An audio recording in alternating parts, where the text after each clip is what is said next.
দ্রুত ঢাকায় আসুন, নয়তো গুরুত্বপূর্ণ কিছু মিস করবেন, মোদিকে ডক্টর ইউনূস। মানুষের সেন্টিমেন্ট নিয়ে খেলা শুরু হয়েছে, বললেন রনি। জানাবো, মাঙ্কি পক্স নিয়ে বিশেষ সতর্কতা জারি করেছে শাহজালাল সহ 3 বিমানবন্দর। এবং সর্বশেষ জানাবো, যুক্তরাজ্যের শেখ হাসিনাকে আশ্রয় দেওয়া উচিত হবে না, বললেন রূপা হক। শুনছিলেন সংবাদ শিরোনাম, এবারে বিস্তারিত। দ্রুত ঢাকায় আসুন, নয়তো গুরুত্বপূর্ণ কিছু মিস করবেন, মোদিকে ডক্টর ইউনূস। অন্তর্ভুক্তিমূলক ও বহুত্ববাদী গণতন্ত্রের উত্তরণ নিশ্চিতে সরকার অবাধ, সুষ্ঠু ও অংশগ্রহণমূলক নির্বাচন অনুষ্ঠানের পরিবেশ তৈরি করতে প্রতিশ্রুতিবদ্ধ বলে জানিয়েছেন অন্তর্বর্তী সরকারের প্রধান উপদেষ্টা ডক্টর মোহাম্মদ ইউনূস।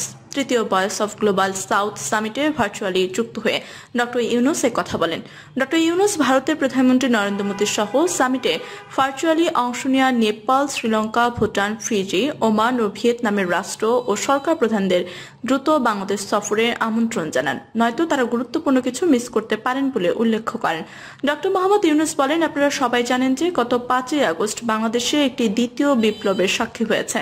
আমাদের বীর ছাত্রদের নেতৃত্বে এবং জনসাধারণের অংশগ্রহণের মাধ্যমে যা সম্ভব হয়েছে। ডক্টর ইউনূস বলেন, আপনাদের দ্রুত ঢাকা সফরের আমন্ত্রণ জানাচ্ছি, নয়তো গুরুত্বপূর্ণ কিছু মিস করতে পারেন। ঢাকার অনেকটা অংশ পরিণত হয়েছে বিশ্বের গ্রাফিতির রাজধানীতে। তরুণ শিক্ষার্থী ও 12 থেকে 13 বছর বয়সী শিশুরা 400 বছরের পুরনো এই শহরের দেয়ালে নতুন গণতান্ত্রিক পরিবেশ বান্ধব বাংলাদেশের চিত্র দিয়ে রাঙিয়ে তুলেছে। এর জন্য কোনো কেন্দ্রীয় পরিকল্পনা বা দিক নির্দেশনা নেই, কারো কাছ থেকে বাজেট সাপোর্টও পায়নি তারা। এটা দ্বিতীয় বিপ্লবের লক্ষ্যের প্রতি তাদের আবেগ ও অঙ্গীকারের বহিঃপ্রকাশ মাত্র। তারা রং এবং ব্রাশ কেনার জন্য দোকানে যান, তারা তাদের নিজস্ব বিষয় এবং নিজস্ব বার্তা তৈরি করে। তারা যে বার্তা আঁকছে তা যে কাউকে শিহরিত করবে। তরুণদের স্বপ্ন সত্যি করাই আমাদের কাজ। ডক্টর ইউনূস মনে করেন, গ্লোবাল সাউথের জনসংখ্যার একটি উল্লেখযোগ্য অংশ তরুণ ও শিক্ষার্থীদের অবশ্যই সরকারের কৌশলের কেন্দ্রবিন্দুতে রাখতে হবে। তিনি বলেন, আমাদের জনসংখ্যার 2/3 তরুণ, এরা সমাজের সবচেয়ে ক্ষমতাধর অংশ। তারা আলাদা, তারা একটি নতুন বিশ্ব গড়তে প্রতিশ্রুতিবদ্ধ। তরুণ ও শিক্ষার্থীরা সক্ষম এবং প্রযুক্তিগতভাবে তারা আগের প্রজন্মের চেয়ে অনেক এগিয়ে। নোবেল পুরস্কার বিজয়ী ডক্টর মোহাম্মদ ইউনূস বলেন, তারা সব অসম্ভব সম্ভব করতে পারে। তারা উদ্যোক্তা, তারা যে চাকরি চায় সেটা উপভোগ করার কারণে নয়, বরং তারা অন্য কিছু করতে পারছে না তাই। কারণ আমাদের সব দেশের শিক্ষা ব্যবস্থা তাদের চাকরির জন্য প্রস্তুত করে। প্রধান উপদেষ্টা বলেন, সব মানুষই সৃজনশীল জীব হিসেবে অংশগ্রহণ করে। তারা স্বভাবজাত উদ্যোক্তা, কিন্তু আমাদের শিক্ষা ব্যবস্থা ও আর্থিক ব্যবস্থা গড়ে উঠেছে শুধু চাকরি প্রার্থী তৈরি ও তাদের জন্য কর্মসংস্থানের ব্যবস্থা করার জন্য। আমাদের ব্যবস্থাটি পুনরায় সাজাতে হবে। অধ্যাপক ইউনূস পরিবেশগত সামাজিক সমস্যা সমাধানে সামাজিক ব্যবসা গড়ে তুলতে গ্লোবাল সাউথের নেতাদের একযোগে কাজ করার আহ্বান জানান। তিনি বলেন, বুড়ো হওয়ার অর্থ এই নয় যে আপনাকে অবসর নিতে হবে। অর্থনৈতিক কর্মকাণ্ড থেকে নিজেকে গুটিয়ে নিতে হবে। রাষ্ট্রের নির্ধারিত মানুষের আয়ু অনুযায়ী সৃজনশীলতা কখনো থেমে থাকে না, শেষ নিঃশ্বাস পর্যন্ত থামে না। আমরা একসঙ্গে কাজ করে দেখাতে পারি কিভাবে সমাজকে সব মানুষের সৃজনশীলতার সহায়ক করে গড়ে তোলা যায় যতদিন তারা বেঁচে থাকবে। ডক্টর ইউনূস ইতিহাস উদ্ধৃত করে বলেন, 1952 সালে মাতৃভাষার জন্য বাংলাদেশি ছাত্ররা প্রাণ দিয়েছিল। এটি সারা বিশ্বে মাতৃভাষার কথা বলার অধিকারের জন্য সংগ্রামকে অনুপ্রাণিত করেছিল। প্রায় 7 দশক পরে আমাদের ছাত্র নেতৃত্বাধীন তৃতীয় বিপ্লব গণতন্ত্র মানবাধিকার, মর্যাদা, সমতা ও অংশীদারিত্বমূলক সমৃদ্ধির জন্য তাদের কণ্ঠস্বর উত্থাপন করতে গ্লোবাল সাউথ জুড়ে যুবকদের অনুপ্রাণিত করেছে। অধ্যাপক ডক্টর ইউনূস বলেন, আমি সবচেয়ে বয়স্ক তরুণ হিসেবে এই বিপ্লবে অংশ নিতে পেরে এবং তাদের স্বপ্ন বাস্তবায়নে সহায়তা করতে পেরে সম্মানিত বোধ করছি। তাদের সবার সহযোগিতা প্রয়োজন। তাদের সর্বাঙ্গীন সাফল্য কামনা করি। প্রধান উপদেষ্টা আরো বলেন, সম্পদের একমুখী পথ থাকা উচিত নয়। আমাদের অবশ্যই সব মানুষের, বিশেষ করে নারী ও যুবকদের জন্য আর্থিক সেবা নিশ্চিত করতে হবে। আমরা একে অপরের কাছ থেকে শিখতে পারি যে কিভাবে একটি সফলভাবে করা যায়। এই বিষয়ে বহু দেশ অগ্রণী ভূমিকা পালন করেছে। এক্ষেত্রে আমাদের আরো এগিয়ে যেতে হবে। অন্তর্বর্তীকালীন সরকারের প্রধান হিসেবে শপথ নেওয়ার পর এটাই অধ্যাপক ইউনূসের প্রথম বহুপক্ষীয় কোনো অনুষ্ঠানে যোগদান। রাষ্ট্র বা সরকার প্রধান পর্যায়ে অনুষ্ঠিত উদ্বোধনী অধিবেশনটি সঞ্চালনা করেন ভারতের প্রধানমন্ত্রী নরেন্দ্র মোদী।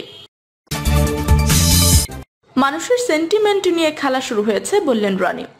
দেশ বিদেশে বিভিন্ন ইস্যু নিয়ে টক শো, ইউটিউব কিংবা ফেসবুক সর্বত্র সরব থাকেন সাবেক সংসদ সদস্য কলামিস্ট গোলাম মাওলানা রনি। দেশের চলমান পরিস্থিতি নিয়েও তিনি নিয়মিত জাতিকে আপডেট রাখার চেষ্টা করেন বিভিন্ন সময়। এর অংশ হিসেবে নিজের ভেরিফাইড ফেসবুক অ্যাকাউন্ট থেকে দেশের বর্তমান পরিস্থিতি নিয়ে একটি স্ট্যাটাস দিয়েছেন তিনি। বেলা 2:28 দেওয়া পোস্টে তিনি বলেছেন, সারা দেশে কি হচ্ছে, মানুষকে বোকা বানানোর চেষ্টা হচ্ছে, সমস্যার সমাধানের পরিবর্তে মানুষের সেন্টিমেন্ট নিয়ে নতুন খেলা শুরু হয়েছে।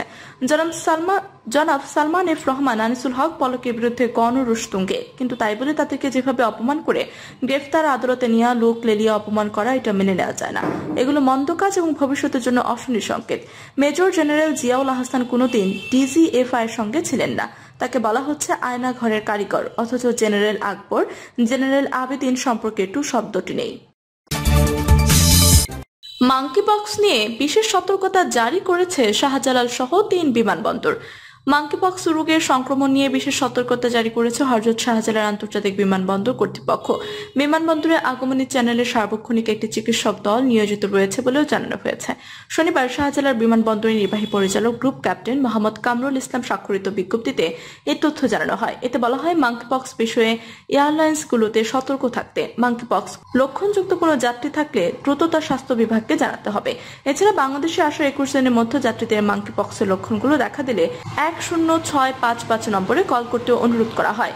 বিমানবন্দর কর্তৃপক্ষ জানায়, বিশ্ব স্বাস্থ্য সংস্থার মাঙ্কিপক্স নিয়ে বৈশ্বিক জনস্বাস্থ্য সতর্কতার পরিপ্রেক্ষিতে 16 আগস্ট হযরত শাহজালাল আন্তর্জাতিক বিমানবন্দর, বেবিচক বিমানবন্দর কর্তৃপক্ষ, এয়ারলাইন্স রোগ নিয়ন্ত্রণ কেন্দ্র এবং বিমানবন্দর স্বাস্থ্য বিভাগের সহযোগিতায় একটি বৈঠক অনুষ্ঠিত হয়। Operations member air commodore AFM আতিকুরুজ্জামান বৈঠকে সভাপতিত্ব করেন। বৈঠকে সংশ্লিষ্ট স্টেক হোল্ডারের জন্য সতর্কতা ও দায়িত্ব সম্পর্কে সিদ্ধান্ত নেওয়া হয়েছে। বিমানবন্দর কর্তৃপক্ষ স্বাস্থ্য বিভাগ ইতিমধ্যে লক্ষণযুক্ত যাত্রীদের মোকাবেলার জন্য ব্যবস্থা স্থাপন করেছে। লিফলেট দিচ্ছে।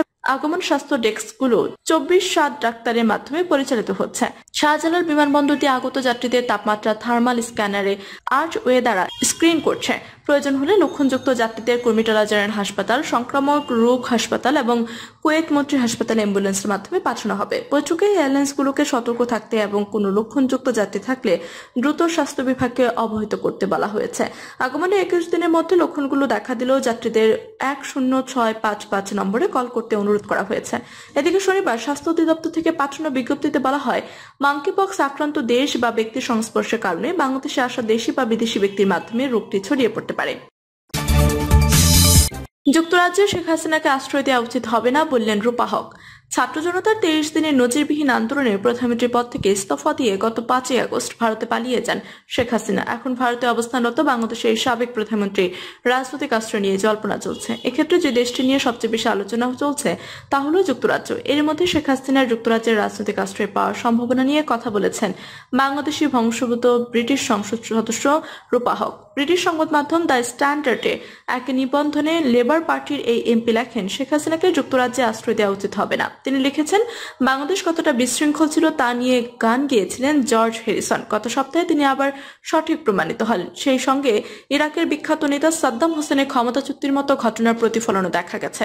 জাতির পিতা বলে ঘোষিত বঙ্গবন্ধু শেখ মুজিবুর রহমানের ভাস্কর্য গুড়িয়ে দেওয়া হলো, কুশপুতুল পোড়ানো হলো, যা ঢাকা থেকে টাওয়ার হেমলেট পর্যন্ত ছড়িয়ে পড়েছিল। ছাত্র আন্দোলনের মুখে শেখ হাসিনা পতনকে টিয়ান আনমেন স্কোয়ারের সঙ্গে তুলনা করে রূপা হক লিখেছেন, স্বৈরাচারী কন্যা শেখ হাসিনা দেশটি আয়ুষ্কালের বড় অংশে শাসন করেছে। বাংলাদেশের অধিকাংশ মানুষ মনে করে শেখ হাসিনা শুধু শাড়ি পরা একজন বৃদ্ধাই নন, বর্বর শাসকও। সারা দেশে জ্বালাও পোড়ার মাধ্যমে তিনি ভারতে নির্বাসিত হন। রূপা হক লিখেছেন, আমি ব্যক্তিগতভাবে মনে করি শেখ হাসিনার শাসনামল ব্যাপকভাবে সমালোচিত।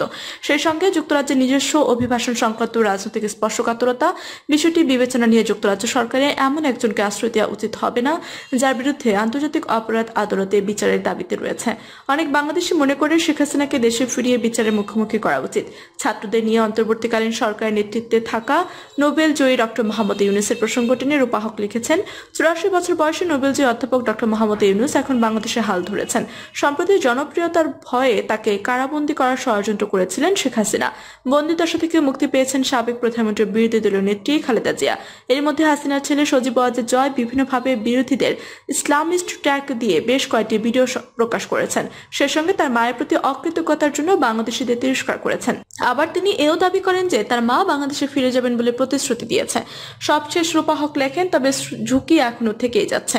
এরপরও আশঙ্কা করি সেখানে গণতন্ত্র ফিরবে, দুই পরিবারের চির বৈরিতা যেখানে বাংলাদেশের ইতিহাস রূপায়ণ করে, সেখানে ভবিষ্যতে যখন সুষ্ঠু একটি নির্বাচন হবে তখনই সবকিছু নতুন করে শুরু করার উৎকৃষ্ট সময় হবে। 5ই আগস্ট গণ আন্দোলনের মুখে দেশ ছেড়ে ভারত চলে যান শেখ হাসিনা। সঙ্গে ছিলেন তার ছোট বোন শেখ রেহানা। সেই থেকে তারা ভারতেই আছেন। ভারত থেকে শেখ হাসিনা যুক্তরাজ্যে যেতে পারেন এমন খবর দিতে থাকে ভারতের সংবাদ মাধ্যমগুলো। শেখ হাসিনা যুক্তরাজ্যে আশ্রয় চেয়েছেন বলে খবর আসে, তবে এ নিয়ে প্রকাশ্যে কেউ কোনো তথ্য দেয়নি। এদিকে শেখ হাসিনার ছোট বোন শেখ রেহানার মেয়ে টিউলিপ সিদ্দিকী ব্রিটিশ পার্লামেন্টের জনপ্রিয় সংসদ সদস্য। চলতি বছরের 4 জুলাই নির্বাচনে তিনিও টানা চতুর্থবারের মতো লেবার পার্টি থেকে জয়ী হন। তবে শেখ হাসিনার যুক্তরাজ্যে আশ্রয় চাওয়া না চাওয়ার বিষয়ে টিউলিপের কাছ থেকে এখনো কোনো মন্তব্য আসেনি। প্রিয় দর্শক, এই ছিল এখনকার মতো সর্বশেষ সংবাদ। আপনি সব সংবাদ পেতে চ্যানেল সাবস্ক্রাইব করে পাশে থাকা বেল বাটনটি ক্লিক করে রাখুন। ধন্যবাদ সবাইকে এতক্ষণ সাথে থাকার জন্য।